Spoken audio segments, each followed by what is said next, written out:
ini saya akan membahas cara mudah merawat bayi yang prematur. Nah, itu nyeleknya gila pinter ya, dan sembuh ya, dan pulang enak ya. Nggih. Alhamdulillah senang sekali rasanya 5 hari berlalu dan anak saya boleh pulang. Senang sekali. Dan sampai di rumah tidak cukup senang saja sampai di rumah, banyak hal dan di rumah sakit juga saya diajarin untuk merawat bayi yang prematur. Saya bukan dokter, ini saya bicara karena pengalaman saya pribadi dan saya juga diajarin sama perawat-perawat yang ada di rumah sakit. Saya berterima kasih sekali dan ilmu yang saya dapatkan dari sana adalah yang pertama, untuk bayi yang prematur pastikan dia mendapatkan ASI yang cukup. Itu harus diingat buat bunda-bunda yang ada di luar sana yang cemas karena anaknya lahir prematur. Cemasnya itu disingkirin dulu. Entah gimana rasanya, gimana caranya untuk nyingkirin cemas. Mau nonton drama Korea boleh, minta disayang-sayang sama suaminya boleh, atau apapun itu yang buat bunda seneng sampai akhirnya lupa untuk kalau proses melahirkannya ini sulit gitu. Jadi stresnya ini dihilangin lah.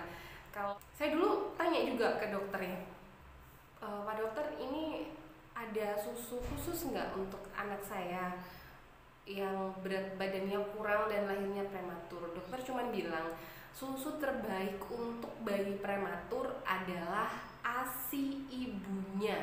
Jadi Allah itu menciptakan yang namanya ASI itu limited edition. Kalau bilang kenapa limited edition, dia itu keluar hanya pada saat kamu punya bayi.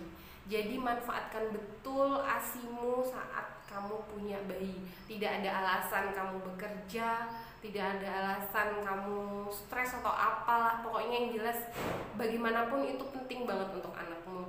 Bahkan bayi prematur pun susu terbaiknya adalah ASI. Ini yang ngomong dokter loh, yang saya hanya menyampaikan. Kemudian hal yang penting adalah pastikan tangan kita ini bersih sebelum pegang bayi. Mau pegang bayi gimana pun pokoknya harus bersih. Mau menyusui, sebelum menyusui harus bersih. Terus mau nanti kalau sudah saatnya MPASI nih ya, mau ngasih makan juga harus bersih. Terus setelah beresin kotoran bayi, misalnya dia pup gitu, juga kita harus segera cuci tangan lagi baru kita pegang bayi kita. Pokoknya harus bersih. Tangan ini harus bersih, baik yang ibunya ataupun misalnya kita butuh bantuan orang lain nih untuk ngerawat si kecil, juga pastikan tangannya harus bersih. Oh, sayang nak. Alhamdulillah, beratnya sudah nambah. Kemudian usahakan berikan lampu pada box bayi atau dekat dengan tempat bayi kamu. Jadi lampu bayi ini nanti fungsinya, saya pernah tanya ke saudara yang bidan, kan waktu itu nggak punya waktu banyak nih ya untuk tanya ke suster yang ada di rumah sakit, kenapa kok harus pakai lampu suster, nggak ada waktu untuk itu. Yang penting saya sudah diajarin harus begini ya, sudah saya lakukan. Kebetulan waktu itu punya saudara bidan dan saya tanya, kenapa sih mbak kok harus dikasih lampu? Dia bilang ke saya, lampu ini fungsinya supaya si kecil hangat, yang pertama. Yang kedua, supaya si kecil nanti cepat haus. Nah, ketika si kecil ini cepat haus, otomatis dia nenen nih ya, dia minum susu kita nih ya, dia minum ASI. Nah, ketika ASInya itu cukup, dia akan, yang pertama dia nggak mudah kuning ya. Kuning itu jadi ada kayak kuning gitu si anak ini. Bahaya kalau misalnya itu diterus-terusin, dia nanti dehidrasi dan itu akan sangat bahaya sekali. Karena ingat, di usia 0 bulan maksudnya bayi, ketika dia baru lahir sampai dengan 6 bulan, dia nggak makan, makanannya adalah ASI ibunya. Jadi bagaimanapun itu sangat penting. Kembali lagi ke ASI, lagi ASI ya yang penting. Jadi dikasih lampu itu gunanya untuk itu, supaya si anak cepat haus dan dia bebas dari penyakit kuning. Perlu diingat saat ayah bunda pasang lampu buat bayi ini ya, Jadi lampunya itu usahakan jangan terlalu dekat juga jangan terlalu jauh. Jadi yang sedang-sedang aja lah. Nanti bisa bisa dirasain pakai tangan kita gini ya, sudah hangat atau belum. Kalau terlalu dekat juga kasihan, nanti si anak bisa kepanasan. Dan usahakan pada pagi hari ini ya, dari mulai jam 6 atau sampai jam 9 pagi kita ajak si kecil berjemur. Berjemurnya di bawah sinar matahari, tapi bukan yang terik-terik matahari terus langsung gitu, enggak. Jadi kan nanti tiap pagi itu ada cahaya matahari gitu yang masuk ke rumah, bisa di situ atau dilihat aja deh lokasinya. Kalau memang anginnya kenceng ya janganlah, daripada nanti bayinya masuk angin ya kan. Dan ingat jangan terlalu lama juga, 30 menit cukuplah.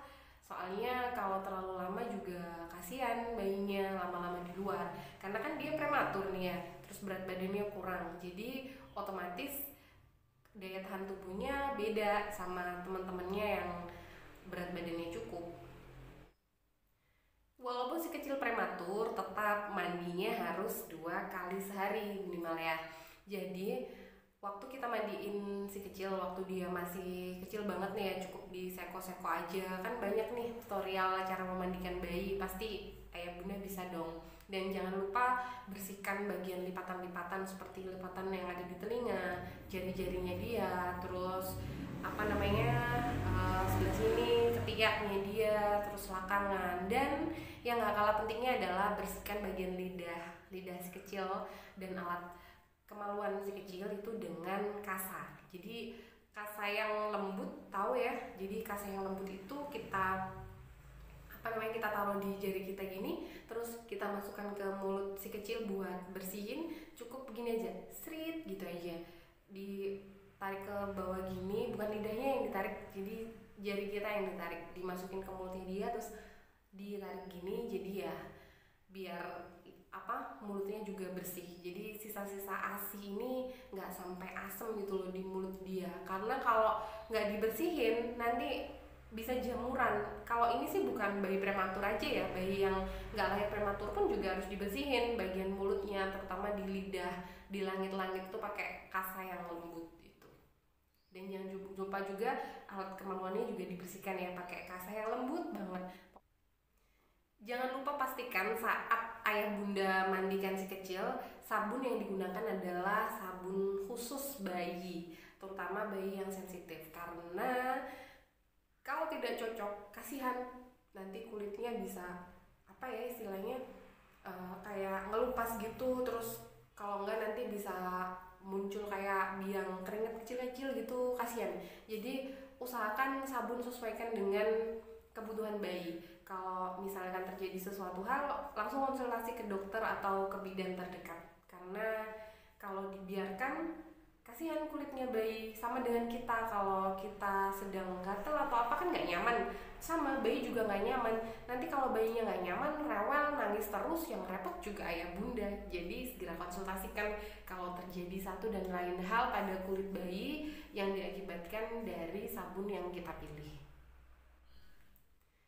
Kemudian pastikan suhu kamar dalam suhu yang normal.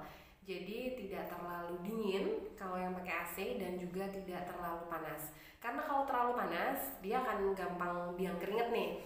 Tapi juga kalau terlalu dingin dia bisa hipotermia, kasihan. Panggilin. Kembali. Gak jadi kesini ta? Hah?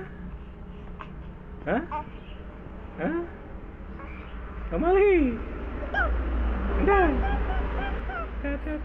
Terakhir, berikan kasih sayang yang cukup buat bayi kita, baik yang bayi prematur ataupun yang normal. Kasih sayang yang cukup. Karena apa?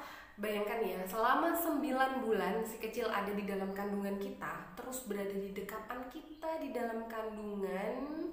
Ya Allah, dekat sekali dengan kita, bahkan jadi satu di dalam tubuh kita nih. Tiba-tiba dia harus dilahirkan, gimana nggak nangis coba waktu dilahirkan? Dia pisah dari ibunya, dia kedinginan, dia nggak hangat lagi seperti waktu dia berada di dalam perut kita.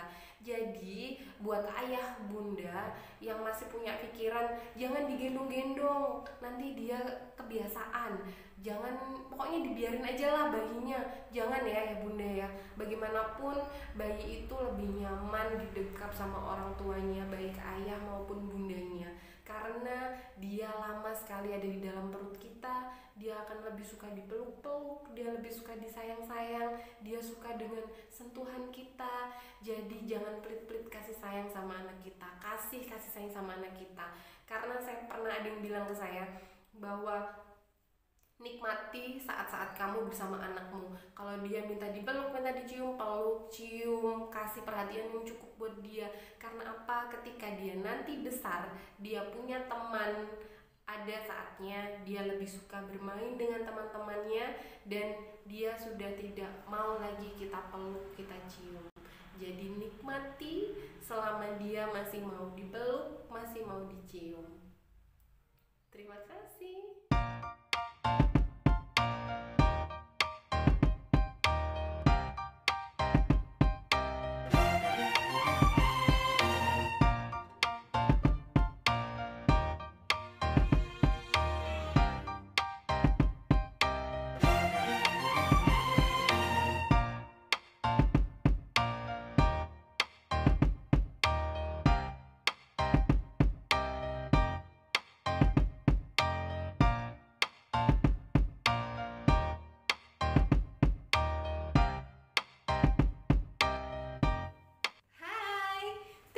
Sudah nonton Galita Channel. Jangan lupa dukung channel kami dengan cara klik like, kemudian subscribe, dan jangan lupa isi di kolom komentar. Terima kasih.